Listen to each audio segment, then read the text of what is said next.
OpenAI's newest AI agent can do trillions of dollars in human work for $200 a month. Right now, as much as 5% of job-related tasks can be replaced by this $200 agent, and less than 1% of businesses really understand what this means. So by the end of this video, in 10 minutes, you know exactly how to use a single agent without coding. They can potentially replace trillions of dollars of work. For those of you who don't know me, my name is Ryan Staley. I've helped over 1,000 executives transform with AI in terms of scaling their intelligence and their teams with companies as small as startups, but all the way as large as publicly traded companies in less than 2 months. So today, to get more specific, this is how I'm going to break it down for you. Number one, I'm going to talk to you about what this agent is and why it's so powerful.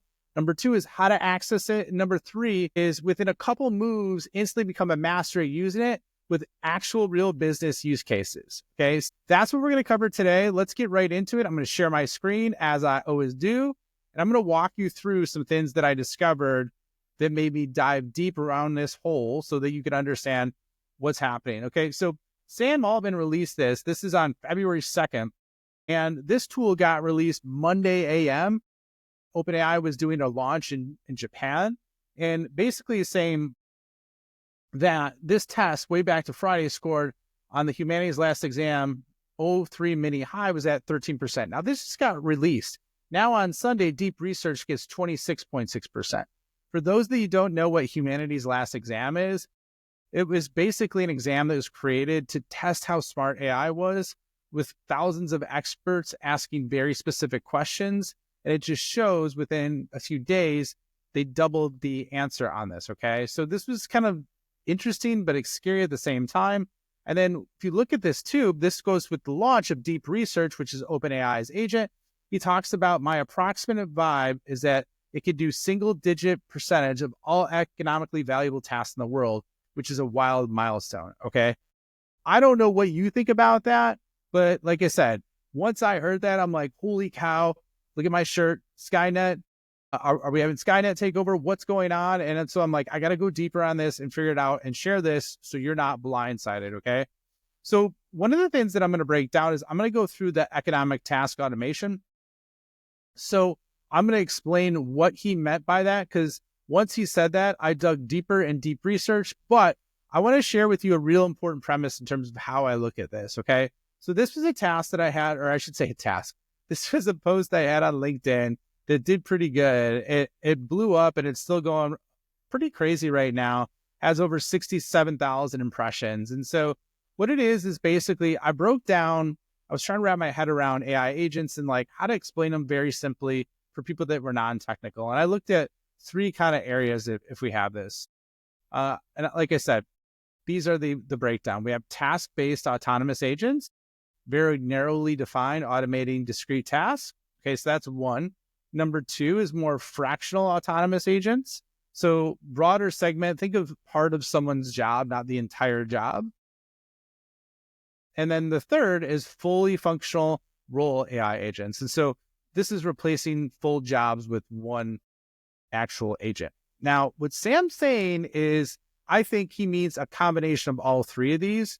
However, there's a ton of deep research, and I'm going to get into specifics very shortly on that. What I'm going to walk you through first is exactly how this kind of came about. And then what I'm going to do is I'm going to walk you through and show you how to use it so you can understand in real time and be like freaking ninja, your own Skynet by the end of this video, okay? So what you'll see here is I put this in. Once he said that, I asked about his statement that like, what does he mean by basically freeing up or eliminating economically valuable tasks? And so what it did is it worked for 26 minutes and covered 13 sources on this, okay? So I actually used deep research to understand the impact of deep research. Okay, so I'm not going to read you this 61-page report that it built out, but what I am going to show you are a couple of key points that I think you want to pay attention to. And if there's things like where I'm sharing artifacts like this during the video, let me know, drop in the comments if you want me to share this more and have this as something that you could access as well. Okay, so this one, it talks about the different types of replacement. I just went over that on the LinkedIn aspect. Then as you can see here, I know I'm scrolling fast, but it talks about the job categories, tasks, and automation potentials. On top of it too, goes over some of the key areas like admin, clerical, customer support, data analysis, software development, creative content writing, writers, design, and media. It talks about medical diagnostics, manufacturing, and transportation logistics, finance, accounting, and then education and training. Those are the key ones. And as you could say, it breaks down like a lot of important things like why it's economically valuable. It talks about, and then at the same time, because I asked it very specifically, those three areas of partial jobs, tasks, or full jobs, it breaks it down in the impact category. So by the way, there's multiple tables in here, so I'm not going to go over this. I'm just going to hit the high points. So one of the things it says, most jobs see tasks automated rather than whole jobs. For instance, less than 5 jobs are fully automatable, but 60% have more than 30% tasks automatable. That's something to sink your teeth into if you're trying to get ahead of this and not be automated yourself.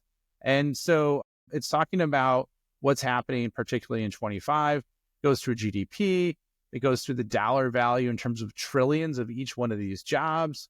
And it talks about annual value. And I had to go with US because it got stuck when I looked at it globally. It goes a little bit deeper on this. And then I don't want to bore you with all these details, but I'm going to get to the key point at the end that I think you'll like here. So basically, obviously, it's routine, heavy, large employment. And this is the part I wanted to show you that you definitely want to pay attention to. This is the impact score. Okay, so this is the level of probability that they will be replaced. Office admin, customer service, manufacturing, finance, accounting. So these are some ones that if this is your job, you want to start upskilling and learning and going deeper on these AI components as fast as you can. And what it's saying is that if today's AI can handle 5%, it implies we're getting closer to AGI, which we are. Nature of 5%, immediate productivity boost, labor market shifts. Okay. So that's the second part that I wanted to hit on for you. Or I should say the first part. The second part, I want to get into like, how do you actually use this, right? So now that you understand what it is and how important it is, I'm going to talk to you about how to access this. Okay. So there's a couple of things that I did here. The first one, what I'm going to go through is I have multiple accounts. I have a pro account and then I have a Teams account. On this Teams account, one of the things that I did was I said, okay, in order to be really good at using deep research, I'm going to use this ChatGPT o3 Mini High, which is their newest, latest, greatest model that was released last week that is PhD level reasoning. And all I asked it was, I need you to create a prompt that I could use for the OpenAI new model deep research to identify deep research on innovative go-to-market strategies PE-backed tech companies are using in 2025, right? So a real world business use case for a leader that's trying to use this instantly. Now, there's a ton of other areas you could use it for. You could use it for pricing models. You could use it for trying to figure out an ailment. Let's say you had a really bad ailment or something you were sick with, and effectively you haven't been able to figure it out. You could have it try and look through and do deep research on that. Now, this only took 8 seconds, which is pretty wild. And it goes through and it shows its line of reasoning. And then it creates this prompt, okay, deep research prompt. Act as a research analyst. And it goes through trends, studies, comparative analysis, metrics, market investment, future implications, right? And I ask it, this is one of my favorite tricks. If you don't do this, this works amazing with prompts. Can you make it 10x better? So then I made it 10x better. And it really built a deep, like explanation of what it wanted and how it did it, okay? That's how easy it is to basically set it up. Now I'm going to stop sharing for 1 second and I'm going to break over to the other model or the other license I have, because on the personal account, one of the things that you have to do is you have to really truly use Pro, the $200 a month license, if you want access to this yet. Now you only get 100 use cases or uses a month, I should say, on this as of now, because it takes up a lot of compute. However, this is going to change and it's supposed to be added to Teams and Enterprise. Okay. But we're going to go through this. And what I did is I put this in here and I'm going to show you the top of it, but it created so much content that I wanted to narrow it down for you. So I put it on a Google Sheet so that you could easily digest it. So let me go to the top and I just want to show you a couple of things. Let me share my screen again. You'll see exactly what I'm talking about. If we go over here, you're going to see on here that all I did is I put that prompt in, right? So it's very detailed, a lot of components to it. And then it went through and it did this deep research. Now, it asked me a couple of questions because this is, if it's going to do all this research and all this work, it asked me a few clarifying questions. So it's like, all right, what sectors are you? What are the preferred sources? Should you report the prioritize US-based companies? So I said SaaS and cybersecurity, even though I misspelled SaaS. Choose your data set, size between 30 to 300 million in ARR. So now what it's doing is it's going through that. As you can see, it took 32 minutes and talked to 17 different sources. Now, recently I did also another video. If you did not check it out, there was 3 AI agents that I review. Google Deep Research is one of them. There's another video if you did not check that out. Great video. It's going gangbusters right now. I think that this is performing much better. Okay, so basically it breaks this down and goes through all the go-to-market strategies for PE-backed SaaS and cybersecurity companies. And basically what I did to make it easier for you so that you can see is I put it on this doc. Now, this has 32 pages of content. Once I start using this more and more, I will fine tune this so we can get it super detailed. But what I thought in here is this was really good because it gives all its sources with these different links. It talks about, the overall market. It highlights, trend identification. Number 1 is AI-driven marketing and sales enablement, which is exactly the space I was in. I thought that was interesting that was trend number 1. Trend number 2, hyper-personalization and hyper-specific ABM, data analytics integration, iterative GTM optimization, agile and hybrid sales models, and then product-led growth and self-service. Product-led growth, self-service, that's been around for a while. That didn't blow my mind. This is what was really interesting. It goes through 3 different case studies with Gainsight. It went through SalesLoft, and then it went through KnowBe4, which is pretty cool because it actually breaks down very specific strategies that they use to execute that are unique. And I'm going to go a little bit deeper, so you're going to see what happened. I like this table. Okay, so it talks about their focus. It talks about their revenue. It talks about their growth trajectory, right? It had 1,000% revenue growth over 4 years, 50% year-over-year growth, 44%. And it talks about their notable GTM strategies or go-to-market, which is effectively a fancier term for sales, marketing, customer success, all those areas if you didn't know it. And so now it's going to go through basically modern versus traditional, performance. Let me scroll all the way down. Okay.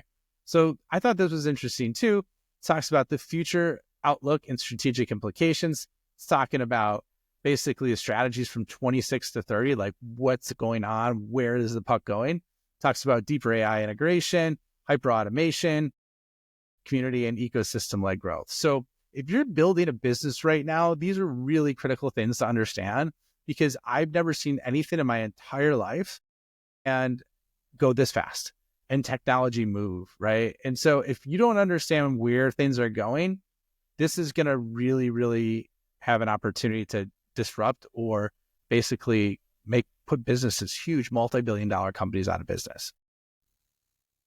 That's all I got for you today. I broke down exactly why it's such a big deal, how to access it with a $200 pro account, and then basically how to use it, how to stack tools with O3 High by creating the prompt, and then putting that prompt in and getting us a hyper detailed research report.